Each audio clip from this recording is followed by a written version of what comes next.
This video is brought to you by Grandeur Warranty, your #1 online source for factory-backed extended warranties in the country. We have waited for this for several years. We have the all-new 2025 Toyota 4Runner and... We're here at the Ike Gauntlet. We've waited 15 years to tow the maximum with a new 4Runner here. They improved the towing capacity to up to 6,000 pounds. Let's see how it does.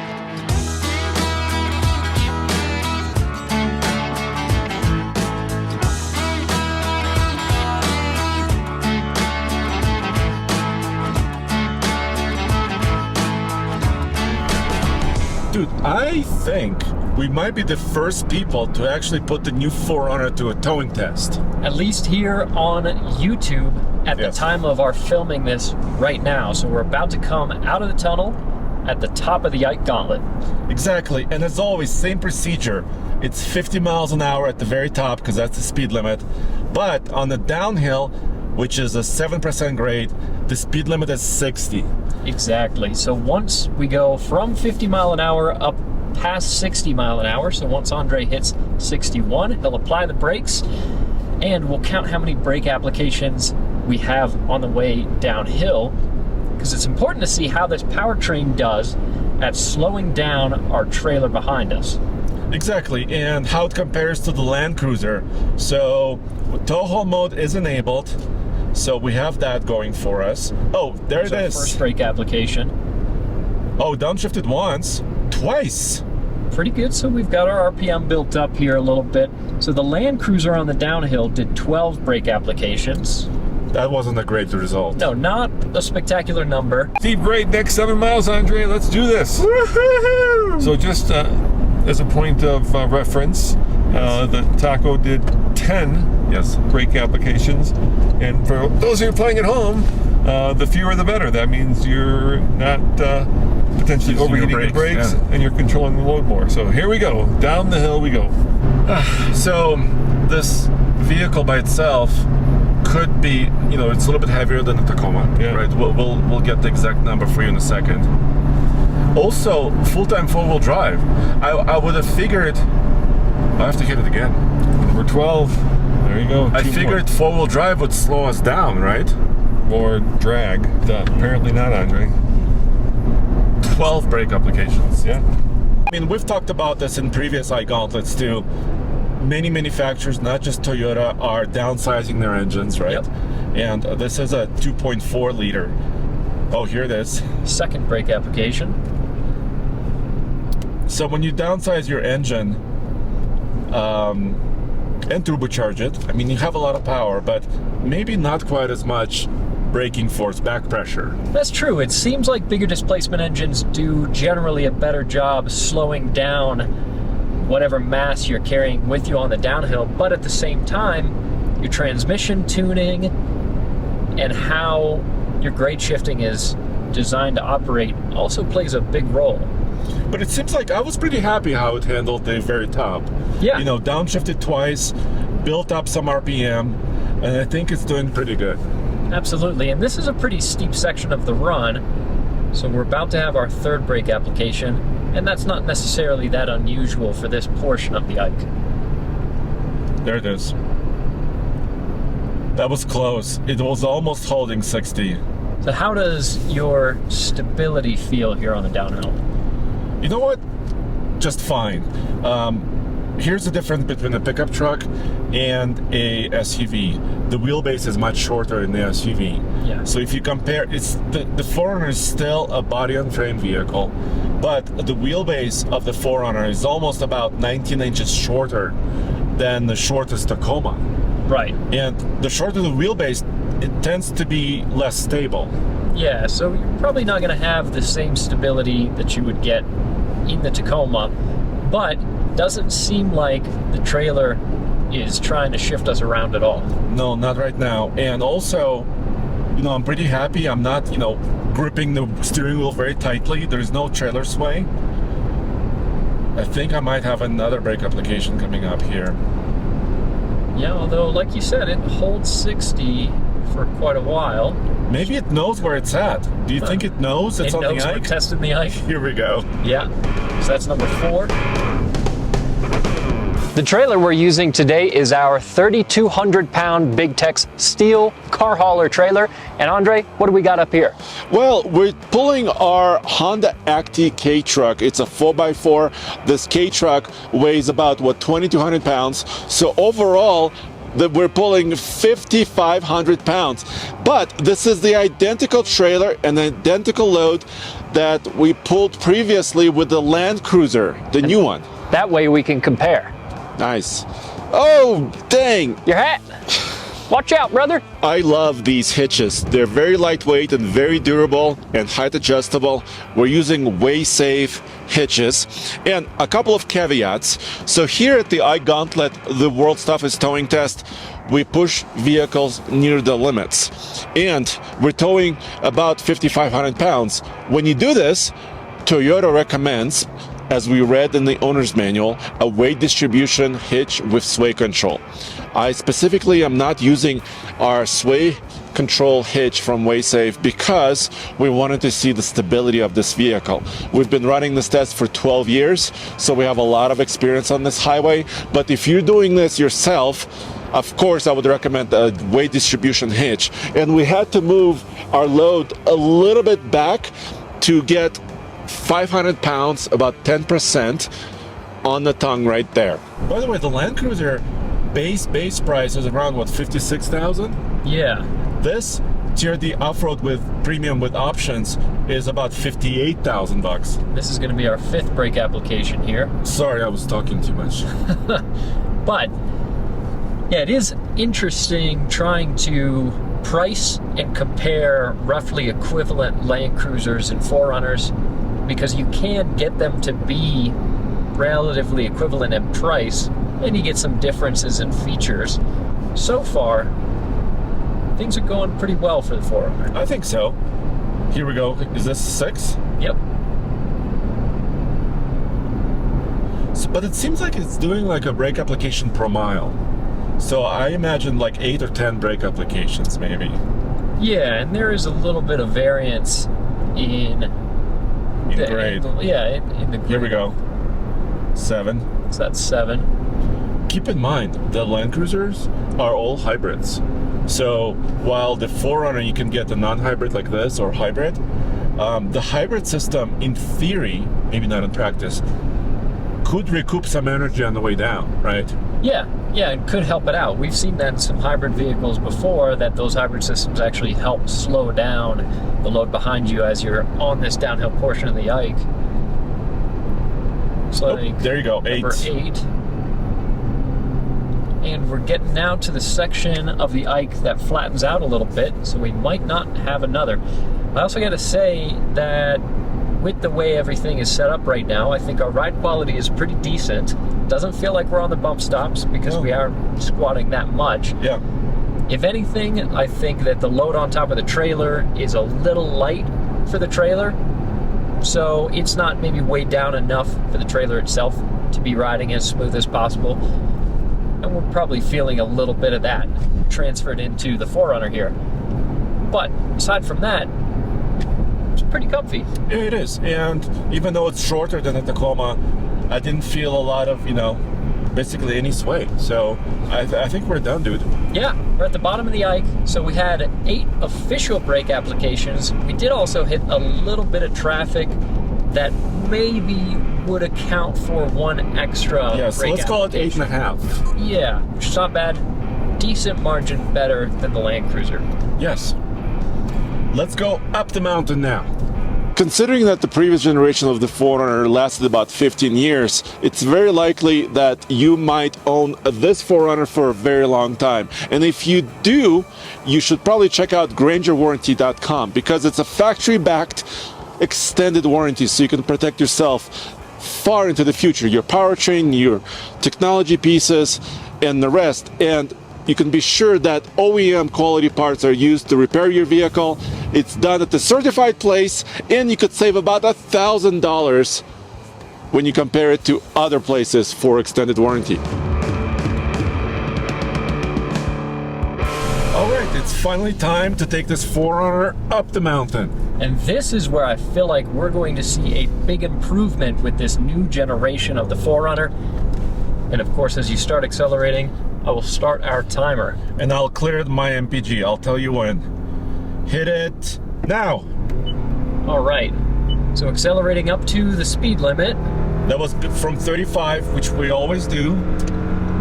I'll tell you when we hit 60. And 60 now. About 14 seconds for us to get up to the speed limit. Not too bad. 317 pound-feet of torque is enough to get a trailer of this weight motivated pretty easily. Yeah, I would say not overly impressive number. Like, for example, if this was a twin turbocharged V6, like at the GX, Yeah. I think that would have done quite a bit better.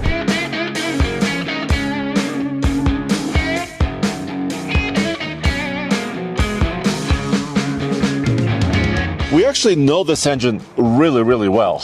That's right, because we had a very similar one in our Tacoma, and we've tested it in some other vehicles. This is a 2.4 liter turbo 4-cylinder. As most people out there know, this is the base engine, it's not the hybrid. Right, 278 horsepower, just the same as the Tacoma. 317 pound-feet of torque, just the same as the Tacoma. Also, 8-speed automatic. Yeah, and a part-time four-wheel drive system. So in the powertrain, this is about as similar to the Tacoma as it gets. Now, here is the biggest issue we have with the 4Runner today. Our payload max is rated at 895. And that's not that much. With 500 pounds on the hitch, plus Andre and I here in the 4Runner, we are right at the limit of the payload that this 4Runner gives us. Of course, for a long-term 4Runner, we had to get the off-road model, right? Absolutely, because we're in the mountains, we got to test it off-road. Exactly. But that means it's also an off-road suspension system with Bilstein shocks. And we've measured here fully loaded with a trailer at about 35 inches up to here. Without the trailer, it's about 37 and a half. 4Runners are actually not specifically towing machines, right? Yeah. You're probably more likely to put a lot of gear in the back of this rather than pulling a trailer. And where we're at, we're sitting pretty level. I think it's good. Now, another nice thing that we've got going for us is the 8-speed transmission. It is. And the previous one in the 4Runner was a 5-speed. Yeah, so pretty old school there. And I understand why. A lot of people are sad to see the old 4-liter V6 go. It was a venerable engine, very durable. That being said, especially up here at altitude and with some of these steep grades that we have, even unladen, the previous generation 4Runner felt pretty high strung going up these highway stretches. I would say that this new generation 4Runner, to its credit, almost feels more relaxed pulling a 6,000 pound trailer going up this hill than the old 4Runner did just lugging itself up. Yeah, without. Yeah, totally. So do you want to test our cabin sound?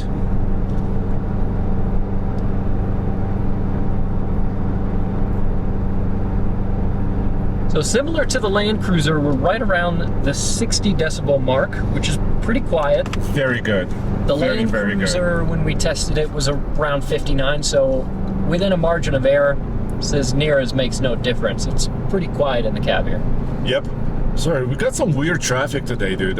We have trucks going right and left, and it's a little challenging. It is ski season here in Colorado, and I-70 is the way that everyone on the Front Range gets out to the mountains to go skiing, so we've got a couple people that we're battling for space with. So Andre, tell me, how do you like our mirror setup for towing, and how do you like our instruments? They're directly in front of you. Yeah, so first, mirrors. With this trailer, it's just fine because the trailer fenders are very low. We can kind of see around it, and that K truck is very small. Yeah. If this was a camping trailer, we probably would have needed extensions, right? Mirror extensions. For sure. But if you're towing like a teardrop trailer, I think standard setup like this would be just fine, or like a little pop-up trailer. But as soon as you start to get into the proper 8.5 foot wide campers, you need extensions. Realistically, the types of trailers that most people at maximum are going to pull behind a 4Runner, these mirrors should be perfectly adequate. Yeah. What about your gauge layout and the information that you're getting there? I'm not super happy, but that kind of also translates also to Tacoma and Tundra a little bit. I'm more of a fan of American kind of truck gauges because it's very easy for me to find my trip meters, like in the Ford or a Chevy or a Ram. Toyota doesn't give me a lot of numerical values either. Like I know my coolant is good in the middle. I know my oil pressure is good, my voltage is good, but I don't have any numerical values. Yeah, it's kind of vague. It doesn't actually give you the specific temperature readout or pressure readout, whichever gauge you're looking at. It's more generic, just showing you that temperatures are somewhere in the realm of still being okay. Yeah, in the norms. And I think that's probably a philosophy, right? Many manufacturers have different philosophies as far as how much information to present to the driver. We always err on the side of give us more, right? Yeah, or at least give us the option for more, like Ford does in some of their systems. Yeah. You can have a simple gauge layout where it's not bugging you with all these numbers, but if you do want the specifics, if that's impactful for you, then you can program that into the system, which is nice because that's just a software feature. Ultimately, this 4Runner knows exactly what its temps are. It's just not communicating that to us. So it would be cool if they added it. Not the end of the world. But nonetheless, there's no, we have full power. We're not overheating by any means. This is plenty of power for this trailer. So let's finally see the time. How, can we make the 8-minute perfect run? Yeah. Let's find out. All right, so let's go over the towing tech in the 4Runner. Just very similar to the Land Cruiser. Yep. We have a little trailer selection screen. Yeah, so you're able to set up a trailer? Yeah, you can kind of select, it's under vehicle settings, so it's kind of hidden under 2 sets of menus, which I dislike. Yeah. But you can kind of tell which type of trailer you're pulling. So, for example, right now we're dealing kind of a utility trailer, car hauler. Sure. And we don't have a lot of options. But here's the thing, this is a premium edition of the TRD Off-Road. It is, so we've got quite a few features. We've got the big center screen, we've got heated and ventilated seats, heated steering wheel. That's all nice. Yeah, we also have a power liftgate in the back, but what's not nice is that there is no trailer brake controller here. Exactly, so we've just got a blank cubby there next to the steering column. It's another $400 and you can get that, and that package also gets you a few other things like digital rear view mirror. Yes, but in order to solve this issue, because we weren't able to get it, order it precisely how we wanted it, we're using a remote control brake controller. This is a Prodigy RF. Yep. And I actually prefer this over some of the app-driven, like phone-driven apps. Yeah. Because this is a physical device, and in an emergency, if the trailer is swaying, you can actually hit it and activate the trailer brakes. Which is a nice thing to depend on. You've got dedicated hardware for your trailering setup. That's important to have. We've also got our tow haul mode down here. However, whenever you key cycle it, I don't believe it stays. It doesn't save it. No. It remembers that your ventilated seat is on, but it doesn't remember that we're towing for some reason. All right. Ooh. Dude, it's finally revving higher. It's trying. An upshift right as we round the top of the hill. Okay, and this is 11,158 feet above sea level. Whoa, I see an Acadia Denali flying by me. It was the camera car. And stop the timer now. So, 7 minutes, 53 seconds. So easily a perfect run as far as time goes here. And let's also look at our MPG figure. That was 6.1 and now 6.2. Yeah, so we're looking at about 6.2 MPG. So compared to the Land Cruiser got about 5.9 MPG and did the run uphill in 8 minutes and 13 seconds. So again, within a margin of error. We're on the uphill. These two performed pretty similarly, but the 4Runner did better than the Land Cruiser definitively in the downhill. Exactly, and I want to say a couple more things about the Land Cruiser because it's a hybrid system. Yeah. Right? So the hybrid system is really meant for power, and I did feel last time when I was with Roman in the Land Cruiser, I felt like I had way more reserve power and torque, but the Land Cruiser, that system is also heavier. Yeah. Right? You're adding like 350 or maybe 400 pounds of batteries and electric motor and other components into your vehicle, so it kind of weighs you down a little bit more too. Yeah, but Definitely the extra power and torque that you get in the Land Cruiser is an overall benefit versus the weight that it adds. But in this test, what we're looking for is these vehicles' ability to maintain the speed limit going uphill at that elevation, towing the maximum that they're rated for. And in that way, this performed every bit as well as the Land Cruiser did. So power is totally adequate. And I want to make one more comment. First of all, I'm very impressed. I was a little bit concerned that the downhill performance was going to be worse, and I was concerned that the efficiency would not be as good on the way up. The 4Runner totally surprised me, and also this is way better performance and tow rating than the Bronco or the Wrangler. Yeah. Right? So for a vehicle that is not primarily intended to tow, if you do need to pull a trailer every now and then, this will 100% do it pretty effectively. Yeah, and do it a little bit better than the Wrangler, because those vehicles, the Wrangler and the Bronco, are rated at lower tow ratings, right? Yeah. Than this 6,000-pound 4Runner. So good job, Toyota. Good performance. What are you still doing here? Oh, I know.